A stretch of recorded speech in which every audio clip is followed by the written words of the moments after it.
ஒரு 4 மிளகா வத்தல் நான் சேர்த்துருக்கேன். நீங்கள் ஒருத்தருக்கு செய்கிறீங்கன்னா 2 மிளகா வத்தல் சேர்த்திங்கன்னா போதும். இப்போ உளுத்தம்பருப்பு பார்த்தீங்கன்னா ஒரு 4 ஸ்பூன் நான் உளுத்தம்பருப்பு சேர்த்துருக்கேன்.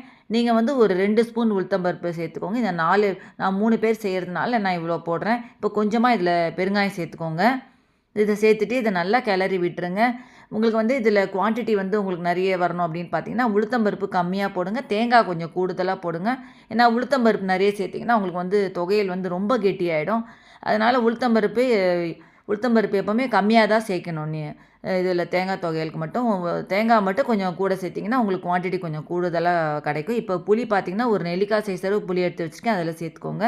அதை சேர்த்துட்டு அதை நல்லா கிளறி விட்டுருங்க. சேனல் இப்போ தான் ஃபஸ்ட் டைம் கீழே சப்ஸ்கிரைப் பட்டன் இருக்கும், அது ப்ரெஸ் பண்ணிட்டு பக்கத்தில் இருக்கிற பெல் பட்டன் ப்ரெஸ் பண்ணி நான் போடுற வீடியோ நோட்டிஃபிகேஷனாக வரும்.